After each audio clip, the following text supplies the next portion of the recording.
अपना प्रपत्र भरने के लिए सबसे पहले यहाँ पर आपको बीएलओ के नंबर मिल जाते हैं, तो आप चाहें तो इन नंबर पर कांटेक्ट करके ज़्यादा जानकारी ले सकते हैं। अब सबसे पहले यहाँ पर इस व्यक्ति की डिटेल यहाँ पर भरी जाएगी, तो ध्यानपूर्वक देख लीजिए।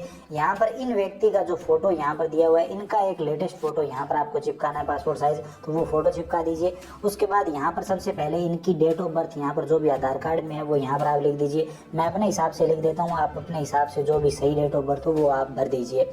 उसके बाद आधार नंबर वैकल्पिक है, अगर आपके पास है तो आप यहाँ पर आधार नंबर भर देंगे। उसके बाद इनके मोबाइल नंबर जो भी है वो यहाँ पर आप लिख दीजिए। मोबाइल नंबर भरने के बाद पिता या अभिभावक का नाम जो भी आधार कार्ड में है वो यहाँ पर आप लिख दीजिए। मैं उदाहरण के लिए कुछ भी लिख रहा हूँ, आप अपने हिसाब से सही यहाँ पर नाम लिख दीजिए, इनके पिता का नाम। उसके बाद पिता या अभिभावक के एपिक नंबर यानी वोटर कार्ड नंबर अगर उपलब्ध हो, तो अगर आपके पास इनके पिता के वोटर कार्ड नंबर है तो यहाँ पर आप भर सकते हैं, नहीं तो ये कोई जरूरी नहीं है। अगर है तो यहाँ पर आप वोटर कार्ड नंबर लिख दीजिए। उसके बाद इनकी माता का नाम यहाँ पर जो भी है वो यहाँ पर आप लिख दीजिए। तो यहाँ पर हम कुछ भी लिख देते हैं, आप अपने हिसाब से सही से यहाँ पर इनकी माता का नाम लिख दीजिए, यानी जिसका यह प्रपत्र है। उसके बाद माता के वोटर कार्ड नंबर अगर उपलब्ध हो तो यहाँ पर आप दे सकते हैं, नहीं है तो ये कोई जरूरी नहीं है, नहीं तो आप यहाँ पर वोटर कार्ड नंबर लिख देंगे, माता के अगर वोटर कार्ड नंबर है। उसके बाद पति या पत्नी अगर लागू है, अगर ये विवाहित है और पति और पत्नी है तो उनका नाम यहाँ पर आप दे देंगे, और अगर नहीं है तो ये दोनों कॉलम आप खाली छोड़ सकते हैं। अगर है तो यहाँ पर पति या पत्नी का नाम दे देंगे, और उसके बाद पति या पत्नी के वोटर कार्ड नंबर अगर आपके पास है तो यहाँ पर आप भर सकते हैं, नहीं तो ये कोई जरूरी नहीं है। अगर ये विवाहित है तो ये दोनों कॉलम आप भर सकते हैं, नहीं तो ये दोनों कॉलम आप खाली छोड़ सकते हैं। अब ये जो नीचे वाले दो बॉक्स है ये सबसे जरूरी है, इन्हीं में ज्यादातर लोग गलती कर रहे हैं, तो आप ध्यान से समझ लीजिए। तो सबसे पहले यहाँ पर जो ये वाला ऑप्शन है, ये ऑप्शन आपको तब भरना है जब आपका वोट 2002 की वोट लिस्ट में जुड़ा हुआ है या 2003 की वोट लिस्ट में जुड़ा हुआ है। लेकिन 2002 या 2003 के बाद आपका वोट बना है और उसके बाद आपका वोट जुड़ा है, तो आपको ये कॉलम भरने की ज़रूरत नहीं है। आपको अगर उन वोट लिस्ट में आपका नाम नहीं है तो आपको ये कॉलम भरने की जरूरत नहीं है। आपके पिता या माता का नाम जो भी आपके अभिभावक का नाम है उनके नाम से आपको ये कॉलम भरना है, ये वाला, ये खाली छोड़ देना है। लेकिन अगर आपका नाम पिछली वोट लिस्ट में है, मान लीजिए 2002 की वोट लिस्ट में है या फिर मान लीजिए 2003 की वोट लिस्ट में है, तो आपको उस वोट लिस्ट को देखकर ये डिटेल भरनी है। यानी उस वोट लिस्ट में आपकी क्या डिटेल थी। कई बार क्या होता है, हम नाम में करेक्शन करवा लेते हैं, वोटर नंबर भी चेंज हो जाते हैं, रिश्तेदार अभिभावक के नाम में हम चेंज करवा लेते हैं, करेक्शन करवा लेते हैं। तो 2002 या 2003 की वोट लिस्ट में आपका उस टाइम क्या नाम था, आपके पिता या रिश्तेदार का क्या नाम था, किस तरह का नाम था, आपके वोटर कार्ड नंबर उस वोट लिस्ट में क्या थे, तो वो सब डिटेल यहाँ पर आपको भरनी है, भाग संख्या, क्रम संख्या, वो सब। तो अब मान लेते हैं कि इनका नाम 2002 की वोट लिस्ट में था, तो अब ये डिटेल आपको कैसे भरनी है, चलिए देखते हैं। यहाँ पर अगर आप ध्यान से पढ़ेंगे तो क्लियरली लिखा हुआ है कि अंतिम एसआईआर में अगर यानी अंतिम वोट लिस्ट में आपकी जो डिटेल है वो यहाँ पर आपको भरनी है। अगेन बता दूं, अगर आपका लास्ट वोट लिस्ट में नाम नहीं है 2002 2003 की, उन वोट लिस्ट में नहीं है और उसके बाद हाल ही में आपका वोट जुड़ा है, तो आपको ये डिटेल भरने की जरूरत नहीं है, ये कॉलम आप खाली छोड़ेंगे। और उसके बाद आप अपने पिता, माता, दादा, दादी उनके नाम से आप ये कॉलम भर सकते हैं, जो भी आपके अभिभावक है जिनका नाम उस वोट लिस्ट में है, तो उनके नाम से आप ये कॉलम भरेंगे। अब यहाँ पर आप देख सकते हैं ये 2002 की वोट लिस्ट है, तो यहाँ पर इस तरह से वोट लिस्ट आप अपने फोन में भी डाउनलोड कर सकते हैं और इस वोट लिस्ट में आपको वो सारी डिटेल मिल जाएगी जो 2002 की वोट लिस्ट से आप देखकर भरेंगे। तो यहाँ पर वो वोट लिस्ट देखकर ही आपको ये डिटेल भरनी है। तो उदाहरण के लिए मान लीजिए कि इनका नाम 2002 की वोट लिस्ट में सिर्फ राजेंद्र था, तो हम राजेंद्र कर देते हैं। उसके बाद इन्होंने राजेंद्र कुमार या फिर जो भी आगे नाम है वो इन्होंने करवाया, तो उस टाइम राजेंद्र था, उस टाइम की वोट लिस्ट में क्या नाम है, अगर यही सेम टू सेम नाम था तो वो सेम टू सेम नाम भी आप लिख सकते हैं। तो इस तरह से लिख देंगे। उसके बाद वोटर कार्ड नंबर, कई बार क्या होते हैं कि वोटर कार्ड नंबर जो है चेंज हो जाते हैं, तो 2002 की वोट लिस्ट में वोटर कार्ड नंबर क्या थे, तो यहाँ पर आप देख सकते हैं यहाँ पर जो वोटर लिस्ट है उसके साइड में यहाँ पर वोटर कार्ड नंबर दिए हुए हैं। तो ये voter card number as it is यहाँ पर आप लिख देंगे, एपिक नंबर में यदि उपलब्ध हो तो उस टाइम जो वोटर कार्ड नंबर थे वो यहाँ पर आप भर देंगे। उसके बाद रिश्तेदार का नाम, आपके अभिभावक का नाम, तो यहाँ पर वोटर लिस्ट में उस टाइम कौन से अभिभावक का नाम था, कई बार अभिभावक का नाम भी चेंज कर लेते हैं, जैसे पहले माता का नाम था या पिता का नाम था, उसके बाद पति का नाम हो गया। विवाहित महिलाओं में होता है, जैसे पहले पिता का नाम था वोटर कार्ड में, उसके बाद विवाह के बाद पति का नाम करवा लिया। तो इस तरह से 2002 की वोट लिस्ट में क्या नाम था वो यहाँ पर आपको देखना है। तो यहाँ पर संबंधी का नाम आपको मिल जाएगा 2002 की वोट लिस्ट में, तो वो आप अपना नाम देखेंगे, उसके आगे जो संबंधी का नाम लिखा है वो यहाँ पर आप नाम लिख देंगे। उसके बाद रिश्ते का नाम, मान लीजिए कि विवाहित महिला है और उस टाइम पिता का नाम था और अधिपति का नाम इन्होंने अपने वोटर कार्ड में लगा रखा है, तो उस टाइम इनका जो रिश्तेदार था, जो संबंधी था, वो उनके साथ इनका क्या रिश्ता था, तो मान लीजिए पिता थे तो पिता यहाँ पर लिख देंगे। तो मतलब ये 2002 के वोट लिस्ट की बात हो रही है और यहाँ पर वही डिटेल आएगी।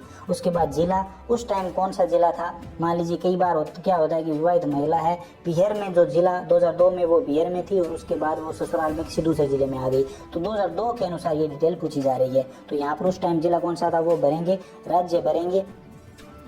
उसके बाद यहाँ पर विधानसभा निर्वाचन क्षेत्र का नाम यहाँ पर आप भरेंगे, उस टाइम कौन सा था तो वो यहाँ पर आप भर देंगे। बाकी अगर आपको विधानसभा निर्वाचन क्षेत्र देखने में दिक्कत आ रही है तो वोटर लिस्ट के सबसे ऊपर यहाँ पर आपको ये लिखा हुआ मिल जाएगा, तो यहाँ से आप देख कर ये भर सकते हैं। तो ये देख लीजिए। उसके बाद यहाँ पर ये कॉलम भरने में लोगों को दिक्कत आ रही है, तो यहाँ पर विधानसभा निर्वाचन क्षेत्र की संख्या तो 2002 में कौन सी थी, तो यहाँ पर वोटर लिस्ट के सबसे ऊपर देखेंगे तो विधानसभा क्षेत्र की संख्या यहाँ पर आप देख सकते हैं ये दी हुई है, तो ये आप यहाँ पर भरेंगे, यहाँ से देखकर आप भर देंगे, तो ये भर दी। उसके बाद भाग संख्या, तो 2002 के वोटर लिस्ट में क्या भाग संख्या थी, तो वो यहाँ पर आप देख के भरेंगे, तो यहाँ पर आप देख सकते हैं भाग संख्या वोटर लिस्ट के ऊपर आपको लिखी हुई मिल जाएगी, तो ये भाग संख्या देख के आप यहाँ पर भर देंगे। 255 है तो 255 मैं उदाहरण के लिए भर रहा हूँ आपको समझाने के लिए, आप सही तरीके से अपना नाम वोट लिस्ट में देखें 2002 की, और उसके बाद उसमें जो डिटेल दी हुई है वो यहाँ पर एज इट इज भरें। उसके बाद क्रम संख्या, तो अब क्रम संख्या आपको कहाँ मिलेगी, तो यहाँ पर आपके 2002 के वोट लिस्ट में जो नाम होंगे उसके आगे यहाँ पर क्रम संख्या दी हुई होगी, आप यहाँ पर देख सकते हैं ये क्रम संख्या है। तो मान लीजिए ये इनका नाम है, तो इनकी जो क्रम संख्या है वो 258 रहेगी। तो इस तरह से आपको ये क्रम संख्या भरनी है, तो ये क्रम संख्या आ गई। तो अब ये कॉलम आपका कंप्लीट हो गया। तो 2002 की या 2003 की वोट लिस्ट में आपका नाम था तो आपकी ये डिटेल कंप्लीट हो गई। अगेन बता दूं, अगर पुरानी किसी वोट लिस्ट में आपका नाम नहीं है तो ये डिटेल भरने की जरूरत नहीं है। तो अब यहाँ पर आपको पिता की डिटेल या अपने उस रिश्तेदार की डिटेल भरनी है। मान लीजिए आपका नाम 2002 की वोट लिस्ट में था तो आपने ये डिटेल भर दी, इसके बावजूद आपको पिता या रिश्तेदार की डिटेल जरूर भरनी है, वो भी 2002 की वोट लिस्ट के अनुसार, जो लास्ट SIR है। तो यहाँ पर आप इस हिसाब से ये डिटेल भरेंगे। तो अब 2002 की वोटर लिस्ट में इनके कौन से रिश्तेदार का नाम लगा था, तो ये वाला नाम लगा था, इनके रिश्तेदार का नाम ये नाम था, यानी पिता का नाम लगा था, तो पिता की डिटेल यहाँ पर आपको भरनी है। तो अब पिता की डिटेल में यहाँ पर पिता का नाम आ जाएगा, तो हम भर देते हैं। उसके बाद यहाँ पर इनके वोटर कार्ड नंबर, जो कि मैं आपको बता चुका हूँ, यहाँ पर वोटर कार्ड नंबर दिए हुए होंगे 2002 की वोट लिस्ट में। वोट लिस्ट कैसे निकालनी है, वीडियो उनका लिंक डिस्क्रिप्शन पार्ट में, आप मोबाइल से निकाल सकते हैं। तो वो वोटर कार्ड नंबर यहाँ पर आप देखेंगे और वो वोटर कार्ड नंबर यहाँ पर आप भर देंगे, पिता के या माता के, दादा दादी की जो भी डिटेल यहाँ पर आप भर रहे हैं, जो भी रिश्तेदार का नाम है इनका साथ 2002 की वोट लिस्ट में, उनकी यहाँ पर वोटर कार्ड नंबर आप भर देंगे। अब इनके रिश्तेदार का नाम 2002 के वोट लिस्ट में क्या था, तो गोपीराम जी के जो पिता थे या माता या जिस भी अभिभावक का नाम 2002 की वोट लिस्ट में था, उनका नाम यहाँ पर आप भर देंगे। उसके बाद रिश्ते का नाम, यानी जिस रिश्तेदार का नाम था उस रिश्तेदार के साथ इनका क्या रिश्ता है, तो पिता थे तो हम पिता लिख देते हैं। उसके बाद जिला कौन सा था उस टाइम, तो जिला इनका बीकानेर ही था, तो हम बीकानेर भर देते हैं। ये 2002 की वोट लिस्ट के अनुसार पूछा जा रहा है। उसके बाद राजस्थान राज्य आ गया। उसके बाद विधानसभा निर्वाचन क्षेत्र, इसी तरह से आप वोट लिस्ट में देखेंगे यहाँ पर और लिख देंगे। तो चलिए हम लिख देते हैं। अब आती है विधानसभा निर्वाचन क्षेत्र की संख्या, भाग संख्या और क्रम संख्या। तो इनके पिता की यहाँ पर मांगी जा रही है, तो इनके पिता का नाम मान लीजिए यहाँ पर कुछ भी नाम है तो वो यहाँ पर आप नाम देखेंगे और उनके यहाँ पर आप जो भाग संख्या देखेंगे उनकी वोट लिस्ट के ऊपर लिखी हुई मिल जाएगी, और उनकी क्रम संख्या जो भी है वो यहाँ पर आप अपने हिसाब से जो भी क्रम संख्या है वो यहाँ पर आप देखेंगे और वो क्रम संख्या और भाग संख्या यहाँ पर लिख देंगे। उदाहरण के लिए हमें मान लीजिए यहाँ पर कोई भी क्रम संख्या मिल गई, ये क्रम संख्या मिल गई, तो चलिए हम ये क्रम संख्या, मान लीजिए ये नाम है इनके पिता का, उदाहरण के लिए आप मान लीजिए तो ये नाम है, तो इनकी क्रम संख्या होगी 200।